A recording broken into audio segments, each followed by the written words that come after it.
ဒီနေတရားပစ္စည်းဒါလိုပညာဝါဒတော့ကမိတ္တကဘယ်မျိုးတွေ့ခဲ့ပထမမိတ္တကပါသဟဇာတနဲ့ဥရိဇာတရောတဲ့သဟပုတွေသင်္ချာထွက်တော့ဘယ်လိုသင်္ချာထွက်ခဲ့လဲကုသလာပြာကေတောကုသလာတာကိုထွက်တာမဟုတ်လားအာဘုရဲ့မိတ္တကမလို့ဒီပုံစံရေးပြီးတော့တောင်းမှခင်ဗျားတို့ပြောခဲ့သေးတယ်အာဇာနာဆိုရင်ကုသလောကုသလတာဥရိဇာနာဆိုရင်ယာကေတောကုသလအဲ့ဒီပစ္စည်းပံအဲ့ဒီပစ္စည်းပံတစ်ခုကိုတော့ပြီးတော့ဟောလို့အဲ့ဒီပစ္စည်းပံဖြစ်ယေရှုပြုနိုင်တာကမိတ္တရာအတ္တိအာဝိကတာပြောခဲ့တာပါလားအဲ့ဒီဥစ္စာကိုအခုဒီမှာပြန်ဟောတာပဲလို့မှတ်တာမိတ္တရာပစ္စည်းရဲ့ကုသလေနာကုသလံသည်ပညာဝါဒတော်မှာသဟပုရိမိတ္တကရဲ့ကုသလာပြာခဲ့တော့ကုသလတာအဲ့ဒီပစ္စည်းပံနေပဲတခုမှပြောင်းလဲချက်မရှိဘူးတရိုင်းဘက်အရာပစ္စည်းတတ်ပြီးမကောက်တာပဲ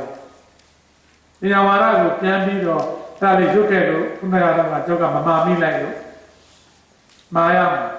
အဲ့ဒါလေးကိုနည်းနည်းပြန်ရွတ်ကြည့်ရင်ကုသလောသယာကေတောသဓမ္မကုသလတာကမတာနေတယာအတ္တိအဝိကရဣစေယဣစေယောကုသလောဧကောသံရောသဝိတုသဒိဋ္ဌိနခန္ဓာယနေတယာအတ္တိအဝိကရဣစေယဣစေယောတယောခန္ဓာသဝိတုသဧကသာခန္ဓာနေတယာအတ္တိအဝိကရဣစေယဣစေယောဝေခန္ဓာသဝိတုသဝေခန္ဓာနေတယာအတ္တိအဝိကရဣစေယဣစေယောအဲ့တော့ကိုယ်စိတ်ထဲမှာဒီပစ္စည်းပံတွေကိုဒီမှာလာပြီးတော့ကုသလေနာကုသလံတို့ဟောနေတယ်ဒီကုသလေနာကုသလံဒီပညာဝါဒသဟပုရိမိတ္တကရဲ့ကုသလာပြာကတော့ကုသလတာအတူတူပဲမကျေနပ်လို့တန်တရားဝင်ရင်ကိုယ်နေရာကိုကြတော့ဓာကောက်လိုက်ဓာကောက်လိုက်ဓာကောက်လိုက်ဓာကောက်လိုက်ကြောက်ကောက်ပြီအားရလားတူတာတွေ့လာပါပေါ့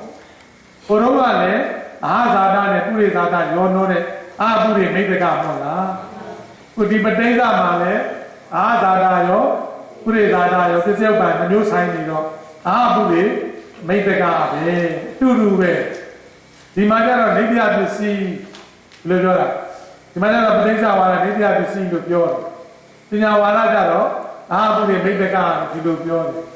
နေတရားလို့တိုက်ရိုက်မသုံးဘူးပေါ့နော်ဒီမှာကျတော့မိတ္တကလို့မသုံးဘူးပညာဝါဒကျတော့မိတ္တကလို့သုံးတယ်ပညာဝါဒလို့ဆိုရင်ပညာမှာလည်းဘယ်လိုပြောရမှာလဲအာဘုရိမိတ္တကပဲအားပြောမယ်အာဘုရိမိတ္တကဒီမှာကျတော့မိတ္တကလို့မသုံးတာပဲသုံးရင်ဘယ်လိုသုံးမလဲအာဘုရိမိတ္တကဒီကုသလေနာကုသလသင်္ချာနဲ့ပညာဝါဒကုသလာပြာကတော့ကုသလတာဆိုတဲ့အားရတာပဲတူတူပဲကဲဒီမှတ်ချက်ဒိဋ္ဌိပစ္စည်းဤဒိဋ္ဌိပစ္စည်းဤသင်္ချာနဝဝေသင်္ချာနဝဝေပစ္စယုပ္ပံ၌ပံ၌နန္တတတော်၎င်းပစ္စယုပ္ပံ၌နန္တတတော်၎င်းဟောလည်းပဲဝိနေကုကုဘယ်ဝိနေပါတော့ကုကုနန္တိယုတ်ရော၍တော်၎င်း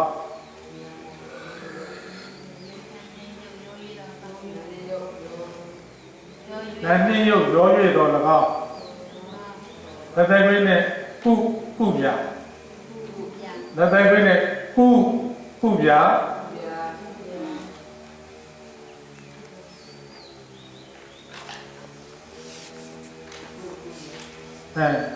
နန္တတတော်၎င်းနန္တိယရော၍တော်၎င်း ဒါဆိုဘုမိတ်လေသူကသစ္စာဘုမိတ်နဲ့ရေးရမှာဟုတ်တယ်မဟုတ်လားအဲဒီကစတာပြစ္ဆုတ်ပန်၌အနည်းတော့လည်းတော့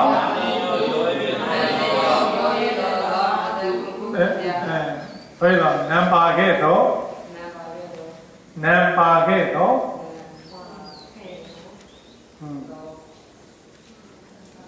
နေတရားနှမျိုးလုံးဤနေတရားနှမျိုးလုံးဤပစ္စယုတ်တံဖြစ်၍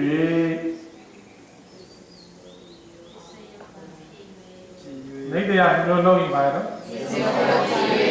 ဟိတ်ပတ်အယဟိတ်ပတ်အယနေတရားနှမျိုးလုံးဤပစ္စည်းကိုကောက်ရမည်ဟိတ်ပတ်အယနေတရားနှမျိုးလုံးဤပစ္စည်းများကိုကောက်ရမည်ပစ္စည်းများကိုကောက်ရမည်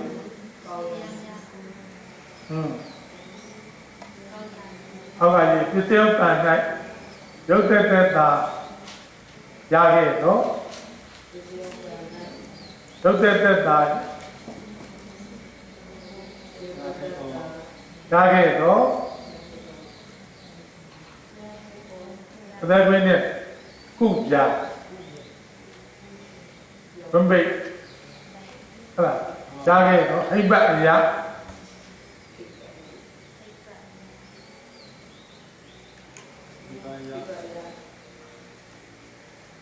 ဟိပတ်အရာသာသာသာနေကြရအမျိုးလေးရဲ့ပစ္စည်းဥပ္ပံဖြစ်၍အဲ့ဒါရောရခဲ့တော့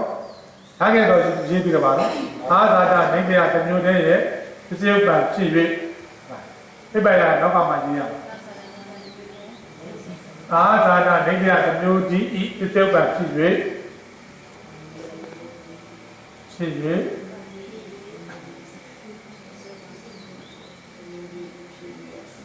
အဲ့ဒါမှဟိပတ်အရာ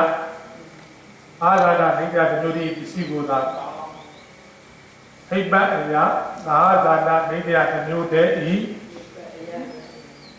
ပစ္စည်းကိုသာဟော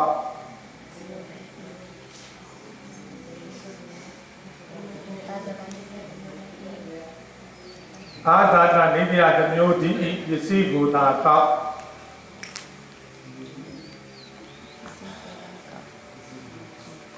ဇီကိုသာကောက်ဟုတ်လားအောက်က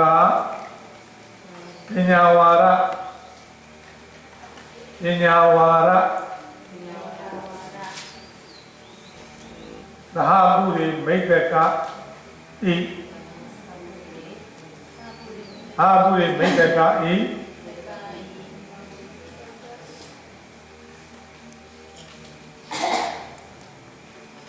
သာဟုရေကုဗျာကုသင်္ချာနှင့်ကုဗျာကုသလာကြတော့ကုသလတာမှာနော်အေးကုဗျာကုသင်္ချာဤပစ္စည်းဥပ္ပံတရားနှင့်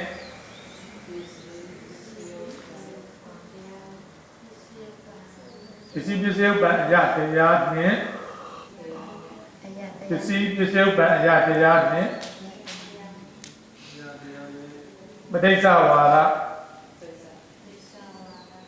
နေတရားပစ္စည်းဤ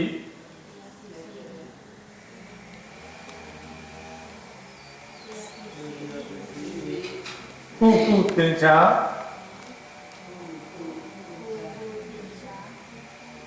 အရာပုသင်္ချာအရာပစ္စည်းဥပ္ပံတရားလုံးဝဒူဤအရင်ကောက်နောက်ကောက်တာကွာဤပစ္စည်းဥပ္ပံတရားလုံးဝဒူဤအရင်ကောက်နောက်ကောက်တာကွဲကြဤဟုတ်တယ်မဟုတ်လား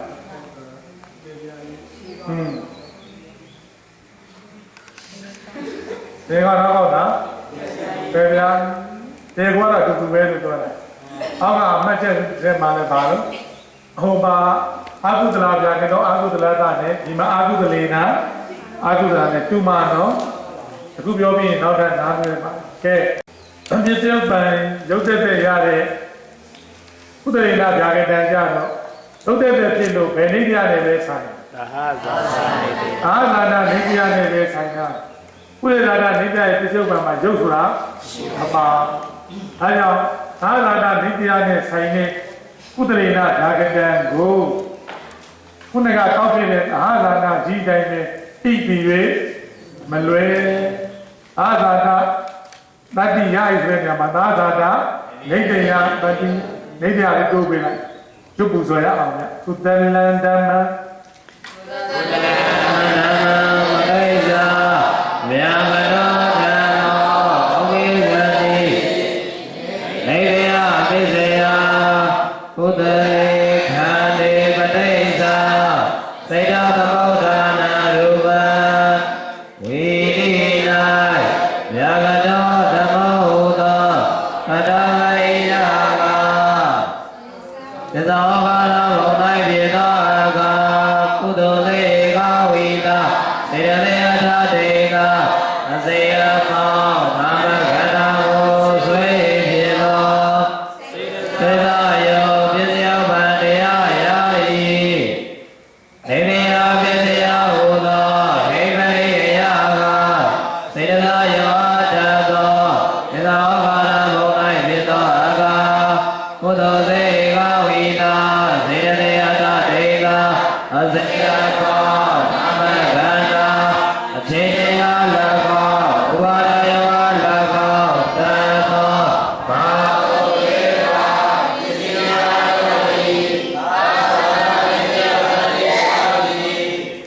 ဘုဒ္ဓနာဓမ္မပဋိစ္စ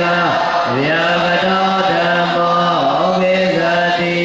နေတယပစ္စယကုသလေခန္တေပဋိစ္စစေတသမုဋ္ဌာနာရူပံဝိတိ၌ဗျာကတောဓမ္မောဟူသောပတ္တဝိယကပိသောကာလဘုံ၌ဖြစ်သောအကကုသိုလ်စေကဝိတာစေတလေအထာတေကအစေယဘောသာမခန္ဓာကိုဆွေဖြစ်သောစေတသာယောပစ္စယဗန္တရားယာဤနေတယပစ္စယဟူသောဒိဋ္ဌိယကစေတသာယောအတ္တသောပိသဩဘာဒဘုံ၌ဖြစ်သောအကကုသိုလ်စေကဝိတာစေတလေအထာတေကအစေယဘောသာမခန္ဓာ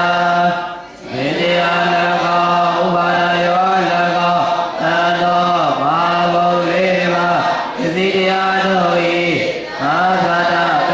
တတိယာဤကုသလေနာကုသလဗျာကတံကုသလေနာကုသလဗျာကတံကြတော့ပြစ္ဆုတ်ပံမှာနာနိယုတ်ရောနေတာမဟုတ်လားနာငဲလို့ရှိရင်နေပြဘယ်နှမျိုးဆိုင်နှမျိုးဆိုင်တဲ့အတွက်ကြောင့်ဟိပ္ပရာတောက်တဲ့အခါမှာနေပြနှမျိုးလုံးရဲ့ပစ္စည်းတောက်ရပထမသဟဇာတနေပြဒုတိယပုရိဇာနာပုရိဇာတနေပြပါဠိတော်နဲ့ကတ္တမတ်ကအာဇာတတိုင်းပဲလို့ပြောတာဟုတ်လားဟုတ်လားဟိပ္ပတောက်တဲ့အခါမှာပထမဘာနေပြနေကောက်မယ်အာဇာတနေတယဒုတိယပုရိဇာနာနေတယပရမတော့တံပြုတ်တဲ့အချင်းချင်းအတတ်တော်လို့ဆိုတာဒီမှာကျတော့ချင်းချင်းနဲ့မဲ့ခန္ဓာစေတသာယောအတတ်တော်ဟုတ်တယ်မဟုတ်လားအဲ့ဒီတိုင်းပဲခုနကဆိုခဲ့တဲ့သာသာတာနေပြီးတော့ပါဠိတော်ကတ္တမတ်ဆိုဟိပ္ပယကထက်ကကောက်ခဲ့တဲ့အတိုင်းနဲ့ချင်းချင်းအတတ်တော်ဆိုတဲ့နေရာမှာပါဠိတော်မှာချင်းချင်းနဲ့မဲ့ခန္ဓာစေတသာယောအတတ်တော်လို့သာသာတာနဲ့ဒါဆိုမှမဟုတ်လားပုရိသာတာတော့ဆိုမြဲပေါ့ဆိုရအောင်ဗျာကုသလန္တမံမတိစ္ဆကုသလောယာကတောဓမ္မာဩပိသတိသေတယပစ္စယ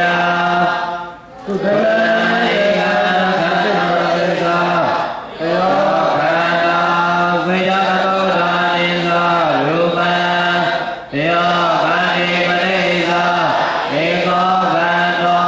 စေတသမုဋ္ဌာနိသရူပံ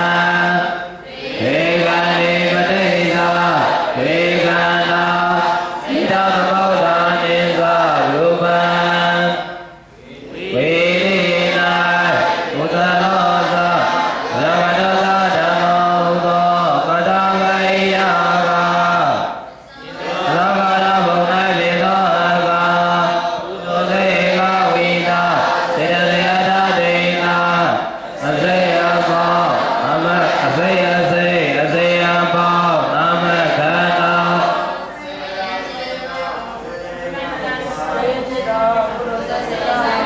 se ya de na se bao nam khana ko sai phi do da ga la bo na phi do ga ro de ga vi da se ya de na se ya de nam khana se da yo se ya ma de ya ya yi se ya de ya u do se mai ya ga se ya ma khana se da yo da do da ga la bo na phi do ga ro de ga vi da se da ya de na se ya ba nam khana se ya la ba upa ra yo la ba da do ma bo le ba se ya do yi sa ga da te da ta ti thế đó là bộ này thì có cả đó tôi đi cao đi ra chân đó ô đó nói là về ra có gì đó sẽ đó sẽ đi đủ cả đó phải áo về trường mình ra là cụ đó phải ra chân đó tôi đi lên có vậy đi gì đó về còn là chân đó sẽ đi đủ cả đó phải áo về trường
သူပဲဗျာ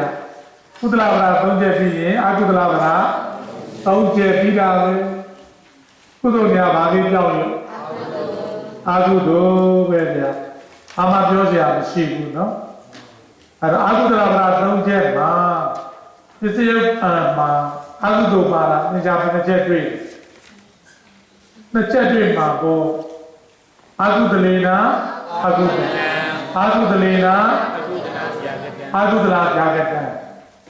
ဒီစက်ပါမှာနာမရဲ့သင်္ချာဘယ်နှချက်တော့အဲ့ဒီအာကုသိုလ်နာငဲ့ပြီးတော့ဒိဋ္ဌိယဘယ်မျိုးဆိုင်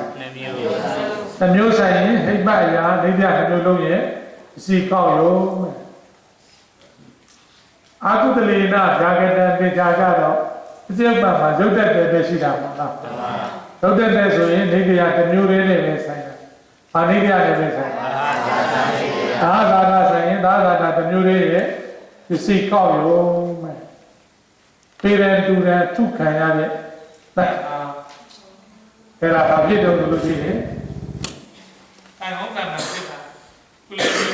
စောင်းနာနာကျုပ်ပူဇော်တဲ့သူဟာရကောက်ပြီကြည်ချင်းချင်းရမှာလို့အကုလာပရာသုံးချက်နဲ့ခောက်နေဟုတ်အာကုတလည်းအာကု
စိတ်အစိတ်နာမခန္ဓာပိဋကယောပစ္စယဘတ်တရားယာဤဧရိယပစ္စယဟူသောဟိမ့်မိတ်ရပါစေတေနာမခန္ဓာသရယဝတံသောလောကနာဟော၌စေသောအကာဘဂဝတေကာရဏာစေတေတ္တဝိနာအစေယကောနာမခန္ဓာ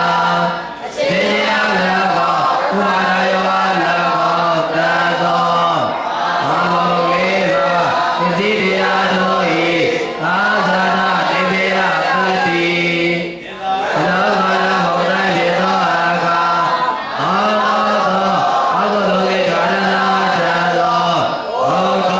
သာသနာဝေဒနာသတိသောစေတသောစိတ်ရဲ့ဒုက္ခသောအရိယဝတ္ထုမရဏကနာအကုသိုလ်သောအကြတတ်သောသုရိသိမစေတိရှိသောဒုက္ခသောအရိယဝတ္ထုသတိတရားတို့၏ဝိသနာတေယတတ္တိယာ၏ ကုသလဗရာ3ချက်အာကုသလဗရာ3ချက်အဲ့ဒီမှာကုသလေနာကုသလံဒီပညာဝါဒကသဟပုရိမိတ်တက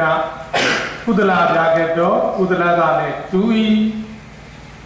အာကုသလဗရာ3ချက်တဲ့ကအာကုသလေနာအာကုသလံဒီပညာဝါဒသဟပုရိမိတ်တကအာကုသလဗျာကတောအာကုသလကနဲ့တူဤအရင်ကနောက်ကောက်ပဲဘာလဲသဟပုရိမိတ်တကဒီနေ့ပြရတယ်တကယ်တော့ပါလို့သဟပုရိမိတ်တကပဲဗျာအခုဗျာကတပေါ့ဗျာဗျာကတိနာဗျာကတမှာပုတိကောင်ပဋိသန္ဓေကောင်ရုပ်သက်သက်ကောက်ကိုဘယ်နှမျိုးတွေ့မှာအုံယုံမှာပုတိကောင်ပထမပြောကြစေပုတိကောင်ပြောတော့ပုတိရဲ့ပစ္စယုတ်တရားတွေကဘာတွေလို့ဒီဘက်စိတ်သတ္တိတာပိယစိတ်ဝိတာစေတသိက်အတ္တတေတာစိတ်ကစားရုပ်ပါဝိဘယ်ကရိယာစိတ်ကစားရုပ်အဲ့ဒီပစ္စယုတ်တရားတွေထဲမှာနာမ်ကိုကြည့်ရင်အဲ့ဒီသဟဇာတနေပြရဲ့ပစ္စယုတ်လည်းမပါဘူးလားပုရိသနေပြရဲ့ပစ္စယုတ်လည်းပါတယ်အားမနေဘူးလားပါတယ်ဘာကွာလို့ဆိုတော့ပုရိသနာပစ္စယုတ်ကဝိဘက်မှာ36ပါးလုံးမဟုတ်ဘူးဟုတ်တယ်မဟုတ်လားရုပ်မပါဘူးအာဇာတရဲ့ပစ္စယုတ်မှာတော့ဝိဘက်ကရိယာအပြည့်အပြည့်ရုပ်ပါတာပေါ့အဲဒီတော့ရုပ်ကိုငဲလို့တော့ပုရိသနာဘယ်လို့မှမရဘူးနာငဲလို့မို့လို့အာဇာတပုရိသနာမျိုးလုံးရဲ့ပစ္စယုတ်ဖြစ်နေတယ်နေပြမျိုးလုံးရဲ့ပစ္စယုတ်ဖြစ်ရင်ဟိတ်ပတ်အရာနေပြမျိုးလုံးရဲ့ပစ္စည်းတွေကိုကောက်ရတာပေါ့ဗျာပါဠိတော်ကဏ္ဍဘက်ကသာသနာတိုင်းတူတူပဲလို့ပြောရမှာလားဟိတ်ပတ်မှာသာသနာနေပြကသာသနာကြီးတဲ့ပြန်ကောက်ပုရိသနာနေပြကပုရိသနာတိုင်းပြန်ကောက်ဘာမှသစ္စာပြောစရာမရှိဘူးအဲ့တော့ဗျာခုနေပြပစ္စည်းကိုခင်ဗျားတို့တို့စိုးနေတဲ့တောက်နေတဲ့တဘာဝကိုပြန်စဉ်းစားရင်ဒီပဋိစ္စဝါဒပြီးခဲ့တဲ့ပုရိသနာနဲ့အာဇာတကိုပြန်ကောက်နေတဲ့သဘောဖြစ်ဘူးလားဖြစ်တယ်အဲ့တော့ဒီနေပြကိုဇုပူဇော်တဲ့အခါမှာပဋိစ္စဝါဒဆိုရင်ပြီးခဲ့တဲ့အာဇာတနဲ့ပုရိသနာကိုရောကောက်နေတယ်လို့ပြန်ပြီးတော့မြင်အောင်နေရဟိုရှိကသာသာတာကောက်မယ်ပုရိသနာကောက်မယ်ဆိုရင်လည်းပဲမင်းနေပြကြတော့တရားတွေကိုရောပြီးတော့ကောက်လေအောင်မယ်ဆိုလိုတာကရှိကပုရိသနာသာသာတာကျွတ်တော့လေနေပြကြတော့ဒါတွေပြန်ကောက်လေအောင်မယ်နေပြရွတ်နေတော့လေရှေ့မှာဒါတွေအောက်ခဲ့ပြီးပြီလို့အဲဒီလိုရှေ့နောက်ကိုဘာလုပ်နေရမှာလဲဆက်ဆက်ကြည့်ရအောင်ဒါကပဋိစ္စတယ်မဟုတ်ပဲနဲ့ပဋိစ္စကောက်နေတော့လေပညာဝါဒမှာအကျိုးသားတွေကောက်ခဲ့ပြီးပြီအဲ့တော့ဒီပဋ္ဌာန်းကဘာဖြစ်သွားလဲဆိုလို့ရှိရင်သဘောပေါက်လို့ရှိရင်ပညာဝါဒသဘောပေါက်တာနဲ့ဉာဏ်ဓာတ်တွေအကုန်လုံး အတူတူပဲဆိုတာသဘောပေါက်လာပါလေတမာရီရှိနေတာသူစားပြီးရွတ်ပူဇော်ဖို့ကဲဒါကတိနာဒါကတံပိုးတိရွတ်ပူဇော်ရအောင်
သ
ညာကြီးရွတ်နေရပြီမယ်လို့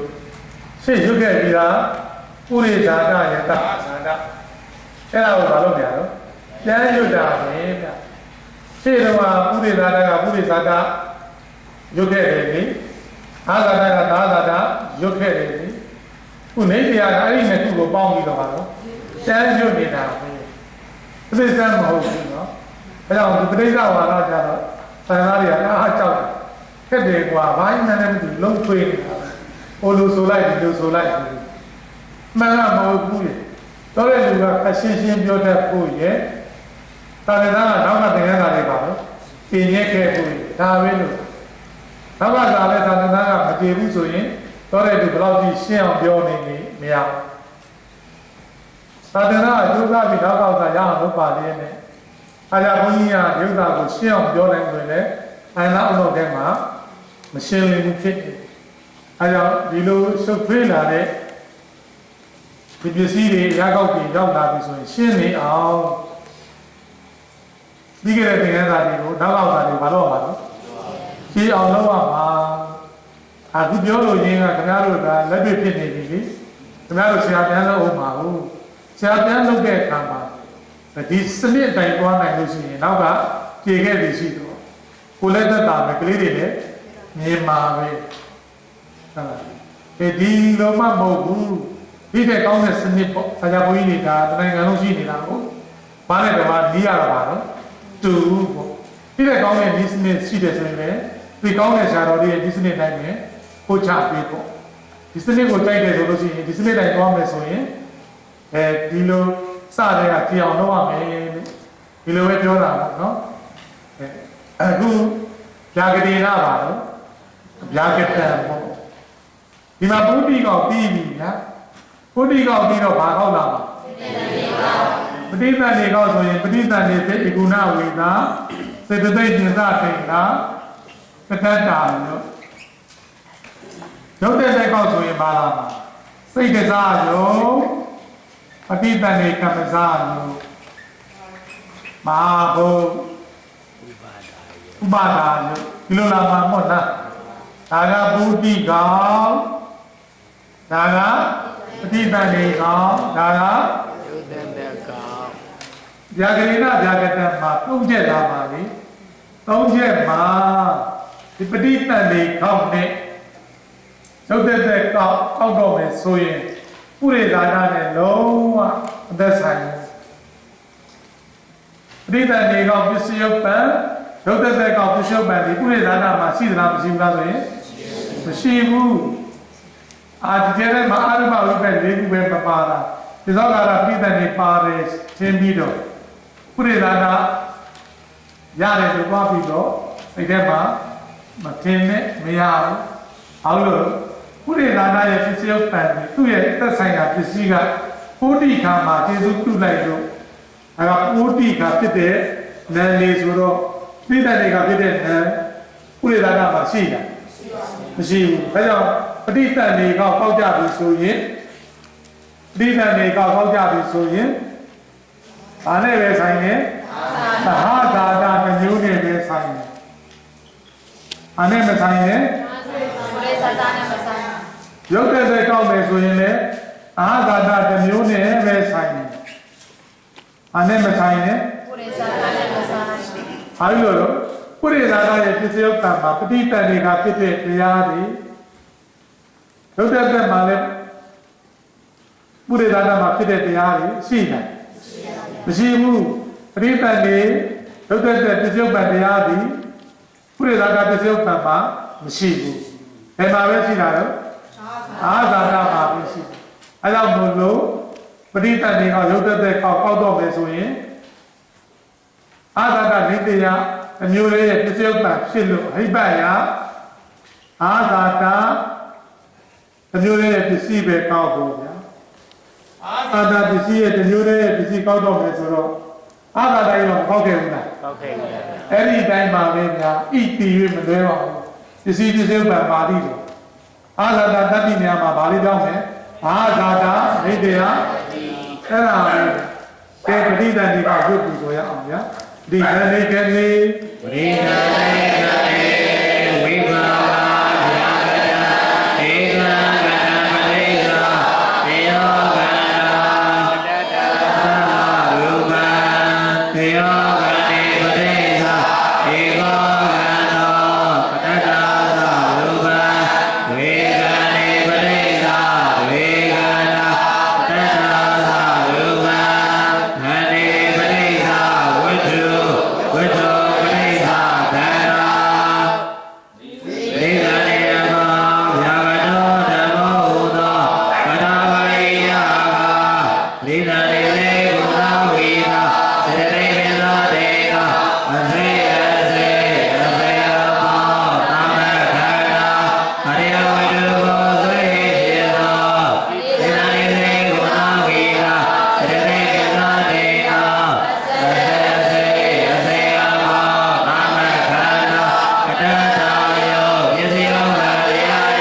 ဝေယာကရော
ဒါဂရိနာဒါဂတံ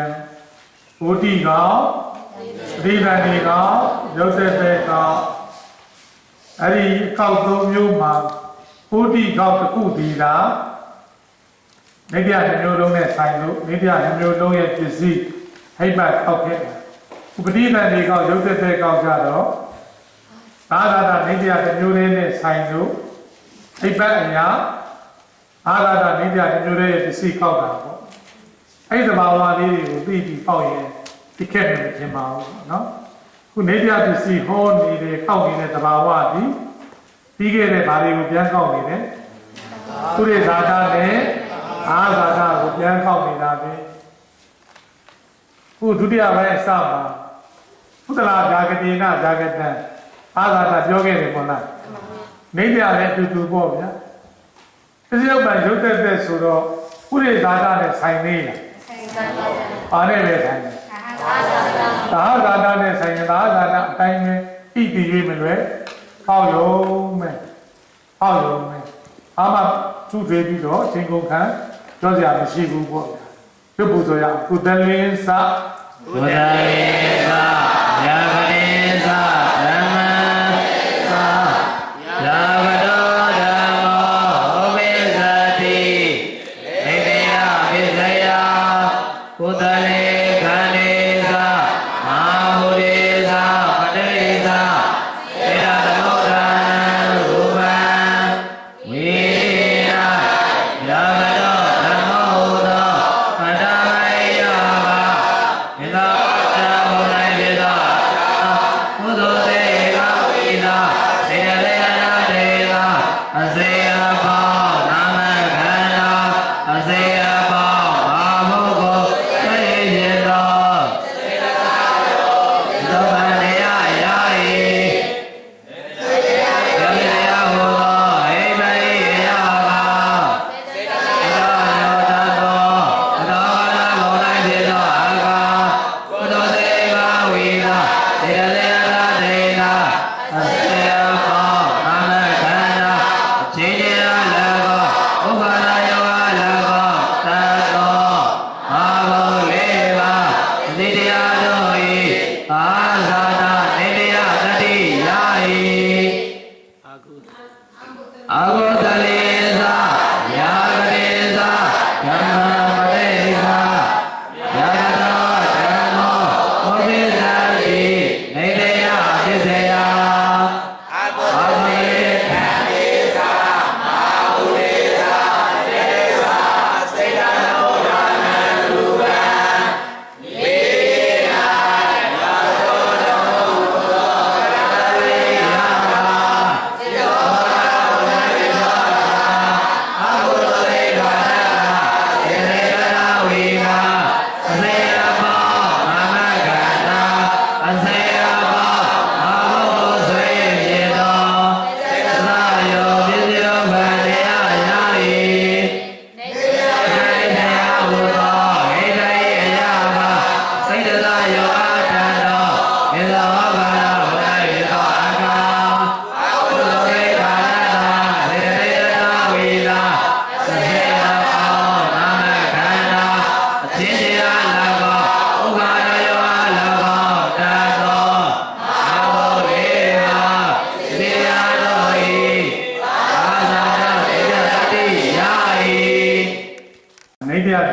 ပြီးတာပေါ့ဗျာနေတရားပစ္စည်းပြီးတော့နေတရားပစ္စည်းကပညာဝါဒတုန်းကသင်္ချာထွက်ပါဆိုရင်နေတရားဘယ်လောက်ထွက်လဲ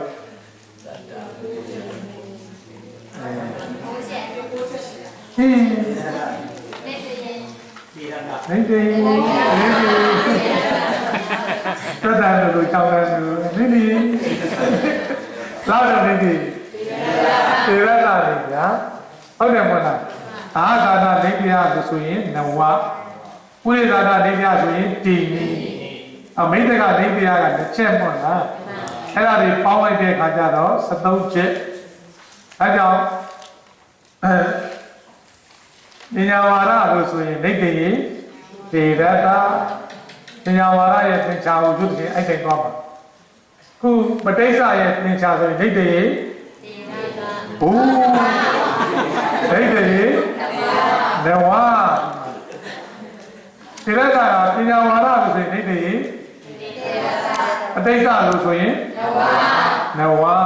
အဲ့ဒါသူ့ဝါဒလိုက်ပညာထွက်တာမတူဘူးလေအဲ့တော့ဒီနေတ္တပစ္စည်းရဲ့ဓာတ်ကိုချက်ကိုတန်ပြီးပေါင်းကြမယ်ဆိုရင်ဟုတ်လား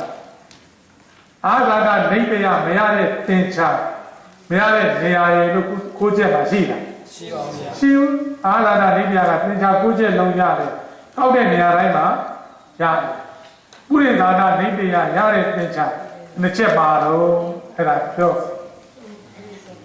ပုရိသာဒနေတ္တရရတဲ့သင်္ချာ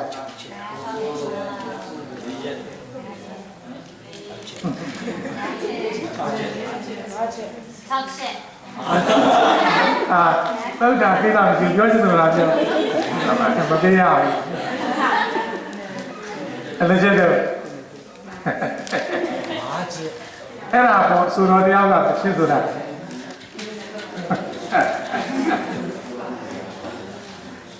အဲ့ဒါကျတော့ဗျာအမှန်သေးဘူး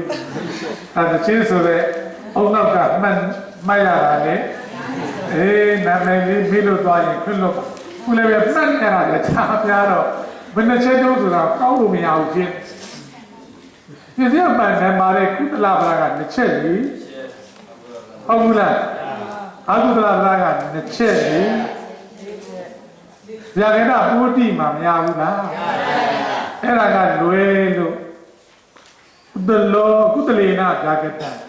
အကုသလေနာဗျာကတံကုသလဗျာကရေနာဗျာကတံအကုသလဗျာကရေနာဗျာသူတို့ကပစ္စည်းဥပ္ပံမှာရုပ်သက်သက်ရတာပေါ့နော်ရုပ်သက်သက်ရတဲ့သင်္ချာ၄ခုမှာပုရိသတာနေပြလုံးဝမရပါဘူးတို့ခဲ့တယ်ဒီပစ္စည်းဥပ္ပံမှာနံသက်သက်တော်၎င်းနံနိယုတ်ရောရည်တဲ့၎င်းနံပါမတာအာဂါဒနေပြရောပုရိသတာနေပြရောနှမျိုးလုံးရဲ့ပစ္စည်းဥပ္ပံဖြစ်လို့အိပ်ပတ်ရာနှမျိုးလုံးရဲ့ပစ္စည်းကောင်းပြောခဲ့တော့ပစ္စည်းဥပ္ပံမှာနံပါတဲ့သင်္ချာပုဒ္တိနှမျိုးတွေ့တယ်။အားလို့တွေ့ပါပေါ့ကုသလပရာကအကုသလပရာကဗျာကေနပရာကချက်ပေါ့ဗျာဗျာကေနပရာမှာဘုန်းကြီးပဋိသန္ဓေခါနံပါသားပဲပြိလာတာနေကြရတာလို့မေးရင်တော့ဘယ်လိုပြောမလဲမရဘူးဘုဒ္ဓခါမှာသာဒီရွယ်တာပရိသတ်တွေကမှာပုရိသတာရဲ့နေတရားပရိသတ်တွေကနားမရှိဘူးเนาะဆိုရင်ပြီးပြီပေါ့အဲ့ဒီလိုပြန်ဆုံးဖြတ်ဖို့ဆိုလိုတာပါခုဒါနေပြပြီးသွားတော့သင်္ချာ၉ချက်ထွက်တယ်၉ချက်လုံးမှာနေပြမျိုးလုံးကောက်ရတဲ့သင်္ချာက၅ချက်ရှိတယ်အာဂါဒနေပြတစ်မျိုးရဲ့တင်ကောက်ရတဲ့သင်္ချာက၄ချက်ရှိတယ်ဒီစရုပ်ပါရုပ်တက်တဲ့ရတဲ့သင်္ချာမှန်သမျှအာဂါဒတစ်မျိုးပဲကောက်ဟုတ်ပြီနော်ကျန်တာကိုပြီးတော့2ရက်နေပေါ့ဗျာလာပြီးတော့2ရက်နေပြီးတော့ပုတ်ချနိုင်လိမ့်မယ်ထင်ပါတယ်။ကြားထဲမှာဥစဉ်တွေကလည်းပဲနော်ဒီပညာဝါဒတွေကြည့်အောင်ပေါ့ခုပဋိစ္စခြားပြီးသားတွေလည်းကြည့်အောင်ပေါ့ရုပ်ပေးပါ။ကြားလေးတွေကအာရဘုန်းကြီးတွေအကုန်လုံးပြန်လိုက်ပါဆိုတော့မနေ့ပိုင်းနေ့လည်းပဲညနေပိုင်းဘာသာဝါမှမရှိတဲ့အတွက်ကြောင့်အဲ့ဒီဥစ္စာတွေကိုမနေ့ပိုင်းလည်းစုပေါင်းပြီးတစ်ခါတော့ရုပ်ပေးနေ့လည်နဲ့ညနေတစ်ချိန်မှာရုပ်ပြီးညတစ်ချိန်ရုပ်ပြီး 3 ခါလောက်ရွတ်တဲ့အခါမှာမကြည်တဲ့နေရာပိုင်းတွေကိုပါတော့ခန္ဓာလေးရွတ်ပြီးပြရွတ်ပြီးလိုက်လို့ရှိရင်အဲ့ဒါခုကျန်တဲ့မတိတ်ခက်တာတွေပဲလွဲလာပါလိမ့်မယ်။သိစရာနေနေတာဆိုရင်တော့ပြောသည့်နွားစားရမှာဘိုးခက်သွားတယ်။ပညာဝါဒကမှခြေပြည့်ပြီနော်။နောက်ဆိုလို့ရှိရင်ခင်ဗျားတို့သဘောပေါက်ပါလေပညာဝါဒရဲ့ကျင့်ရမှုအများကြီးလိုအပ်တယ်ဆိုတာပညာဝါဒခြေပြီးအတိတ်ကြပါတော့လွယ်ပြီးသိစရာနေတာလွယ်ပြီးကတနာတဘာကသွားပစ္စနိသွားအဲ့ဒီဝါဒသွားတော့ပညာဝါဒခြေရင်နားလည်ဖို့လွယ်ပြီးလို့မှတ်တယ်ဒါကြောင့်မလို့3 ရက်ပေါ့ဗျာ3ဒိနေရဲ့ဥပုပ်နေရဲ့ဥပုပ်ဘက်လာပြီးတော့တရက်နေရဲ့3 ရက်တော့ပြတ်ပါကဲမေတ္တာကရုဏာပါရေးဆုတောင်းကြရအောင်ဗျာ